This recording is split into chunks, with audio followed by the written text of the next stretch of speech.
Mis amigos de Práctica del Derecho, es un gusto estar nuevamente el día de hoy con ustedes. Hoy vamos con un tema importante para la ciudadanía en general, para las personas que no son expertas en el manejo del derecho, una situación muy particular que se presenta, que es la diligencia de secuestro. Pero en este caso vamos a hablar de la oposición a la diligencia de secuestro para todos los abogados, estudiantes de derecho y la ciudadanía colombiana. Vamos a entrar en materia. Yo hablé dentro de uno de mis videos sobre la oposición a la diligencia de entrega de inmueble. Si bien es cierto que tienen similitud, no podemos compararlo, pues existen unos procedimientos o estándares en los cuales para una situación se aplica la oposición del incidente de secuestro a través de los incidentes y otra es la oposición material que se realiza a la oposición a una diligencia de entrega dentro de un proceso. Pero en este caso en particular voy a hablar sobre la oposición a la diligencia de secuestro. Cuando hablemos de secuestro, de diligencia de secuestro y muchos ciudadanos de a pie cuando llegan a nuestro inmueble a secuestrarnos, uno de nuestros predios, pues lo más es que algunas situaciones dicen, pero es que a mí no me avisaron sobre esa diligencia de secuestro, están llegando acá sobre una deuda. Claro, la diligencia de secuestro inicialmente no tiene que estar notificada. Es más, dentro de un proceso ejecutivo, porque la diligencia de secuestro siempre va a darse posteriormente a un embargo. Es decir, que para que haya diligencia de secuestro tenemos que revisar que ya hay un embargo latente sobre el inmueble de su propiedad. Razón de ello se entiende por diligencia de secuestro cuando materialmente se entra a secuestrar, a establecer ese bien que estaba embargado para hacerlo parte dentro de un proceso judicial a través de la información que se le da sobre dónde queda, cuántas habitaciones tiene. Ahí queda materializado la diligencia de secuestro. Entonces, una situación importante. La diligencia de secuestro opera solamente para procesos ejecutivos. Nunca vamos a ver dentro de un proceso declarativo diligencia de secuestro. Vemos inscripción de demanda, más no secuestro en tu proceso. Pues para los estudiantes y abogados es claro que dentro de los procesos declarativos no puede haber diligencia de secuestro hasta que no haya una sentencia que haya declarado una obligación de dar, hacer o no hacer para que subsiguientemente entre a demandarse un proceso ejecutivo entre el proceso declarativo. Entonces, para que haya una diligencia de secuestro estamos hablando que hay un proceso ejecutivo en curso. Entonces, ya estando embargado un inmueble, entran a secuestrarlo. Para que exista la diligencia de secuestro, como lo indiqué, debe existir inicialmente una orden judicial. Entonces, cuando llegan a nuestro predio, debemos la persona decirle al inspector, al alcalde o al alcalde local o la personería o la persona que en ese momento haga la diligencia que se identifique plenamente. Una vez identificado, vamos a revisar que esa orden de secuestro esté ordenada por parte de un juez. Recordemos que muchas veces en Bogotá, por ejemplo, quien tiene el proceso ejecutivo es un juez civil municipal, civil de circuito, y él comisiona a otro para que practique esa diligencia. Entonces, cuando llegan allá dicen, venimos de la alcaldía local, ¿sí? O venimos de la inspección de policía de tal, a hacer esta diligencia que nos comisionó el juez tal. Entonces, vamos a mirar que esa orden esté plenamente establecida dentro de una orden judicial. Para esta diligencia, como lo indiqué, nunca se informa, nunca se avisa. Razón de ello, nuestro Código General del Proceso ha establecido un requisito importante a través del cual cuando la persona afectada no se encuentra dentro de ese predio o dentro de ese inmueble o lo tiene arrendado y no se encuentra presente al momento de realizar la diligencia, pues se enfrenta a la situación que a través de algo que más adelante vamos a establecer, que se llama incidente de levantamiento de embargo y secuestro, es la forma procesal mediante la cual me puedo oponer a esa diligencia de secuestro. Recuerde que oponerse es sinónimo de refutar, de objetar, ¿sí? De no estar de estar en contra a esa práctica, de esa diligencia que se va a realizar. Entonces, el que lleguen a hacernos la diligencia de secuestro, según el artículo 597 del Código General del Proceso, ha establecido el trámite a través del cual se pueda solicitar el levantamiento del embargo y secuestro. Entonces, el artículo 597 en su numeral 8 establece que el poseedor, que estando presente o no estando presente en esa diligencia, puede oponerse a esa diligencia.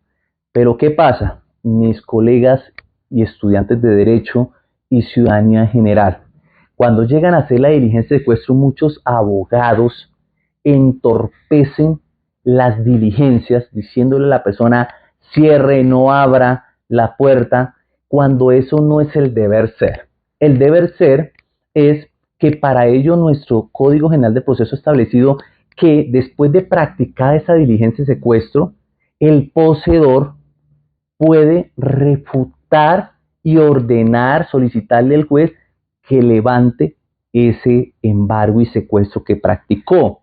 No significa porque se materialice ese secuestro, ya la parte queda que no pueda realizar ningún acto procesal. No, al contrario, no necesita ni siquiera que el abogado en la diligencia de secuestro se venga desde donde esté a oponerse a esa diligencia, pues nuevamente reitero, el artículo 527 en su numeral 8 establece la forma en que se debe. Entonces, ¿cómo es esa forma? Una vez se practica la diligencia de secuestro, el poseedor, mis amigos, no el demandado, muchas veces el mismo demandado busca oponerse a esa diligencia de secuestro, cuando no va a ser posible oponerse a través del incidente, y ese incidente va a salir desfavorable, porque en estas oposiciones quien tiene propiamente la facultad para oponerse es directamente el poseedor. Dentro de mis videos yo hablo quiénes son los poseedores de los inmuebles. Ellos son los que se pueden oponer a esas diligencias de secuestro, no los demandados. A veces dicen, mire, es que el banco llegó a hacerme diligencia de secuestro y es porque yo no he pagado la obligación, me voy a oponer.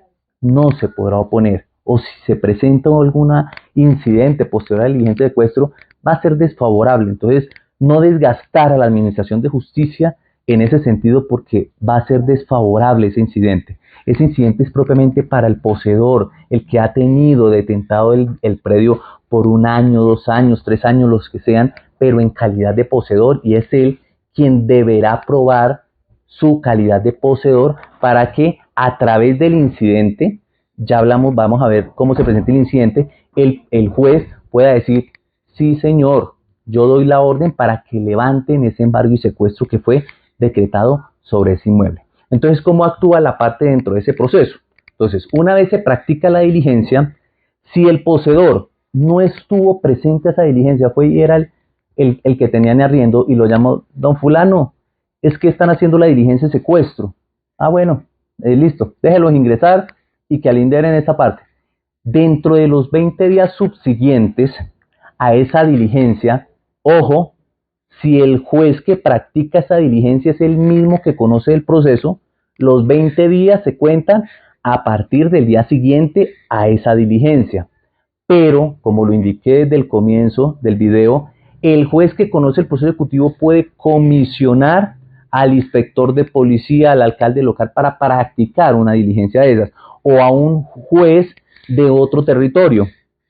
Entonces, los 20 días se cuentan a partir de que este que practicó la diligencia devuelve el despacho comisorio al juzgado de origen y este lo incorpora dentro del proceso. A partir de que sale un auto en el cual dice agréguese el despacho comisorio proveniente de la inspección o de la alcaldía tal, mediante la cual se realiza la diligencia de secuestro, a partir de ese momento se empiezan a contabilizar los 20 días que tiene la parte para presentar el incidente de levantamiento de embargo. Ojo, se presenta por escrito, con unos hechos y fundamentos y pruebas que le indiquen al juez que había ordenado el secuestro que para el momento en que se ordena eso, él tenía la posesión material plena del inmueble.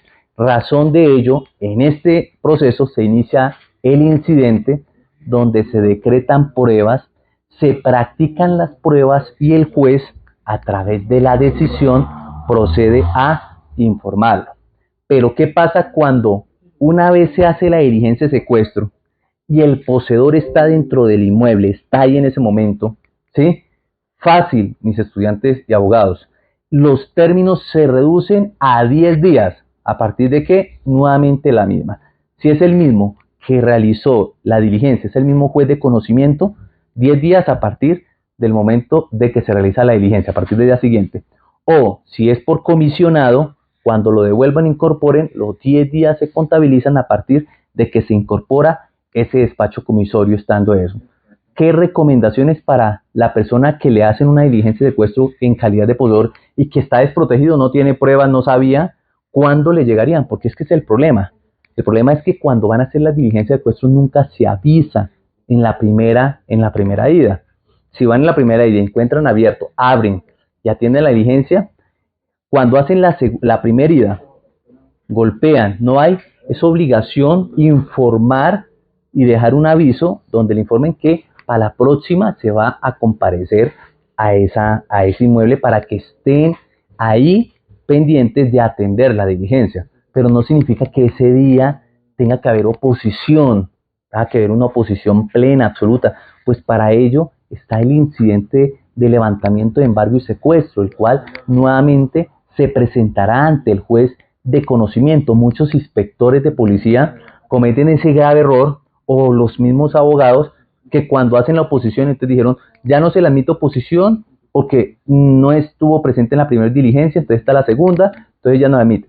Listo, no hay ningún problema. Yo, como abogado, conforme al artículo 597, numeral 8, presentaré ante el juez de conocimiento el incidente de levantamiento de embargo y secuestro.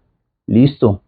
Se contrata al abogado para que el abogado presente el incidente y se oponga a esa situación para que el inmueble no quede secuestrado. Entonces es muy importante, mis amigos y estudiantes, que opere de esa forma la solicitud del incidente de levantamiento de embargo en su calidad de poseedor. ¿Por qué?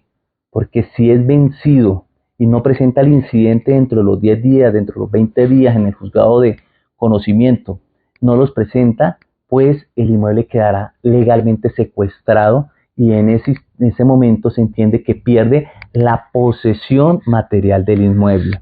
No quiere decir que de pronto la persona que lleve 12 años, 13 años, ¿sí?, y haya adquirido ya la posesión plena por el paso del tiempo, no ni significa que no pueda iniciar un proceso de pertenencia, pero sí va a hacer perder la oportunidad para oponerse a diligencia de secuestro y en un determinado momento de la entrega no podrá oponerse. ¿Por qué? Porque en la primera oportunidad no lo hizo, o si lo hizo mal y el incidente le salió en contra. Por eso es lo importante que en el incidente de levantamiento de embargo y secuestro nosotros los abogados tengamos muy buenas pruebas para llegarle al juez de conocimiento y él pueda a través de eso ordenar el levantamiento de ese embargo y secuestro.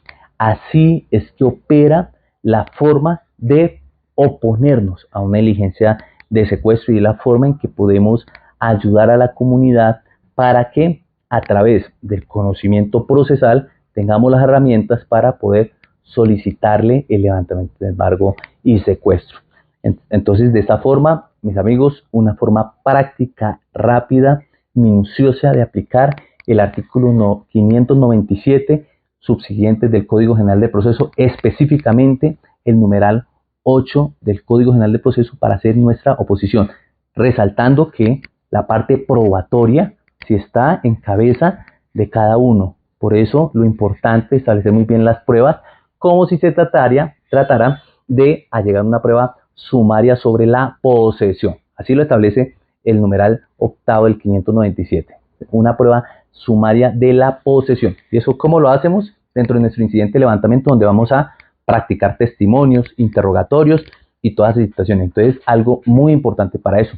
Por ello, es diferente lo que le decía a la diligencia de entrega, porque en la diligencia de entrega pues ya no se presenta incidente de levantamiento de embargo y secuestro, sino que se materializa propiamente, es una oposición a una diligencia de entrega en calidad de poseedor. Si no ha sido vencido inicialmente en un secuestro, puede oponerse a esa entrega. Entonces, de esta forma, mis amigos de Práctica del Derecho, dejo establecido este tema y a la comunidad general, y muchas gracias por estar ahí pendientes de todo lo que se sube a nuestro canal de YouTube. Muchísimas gracias.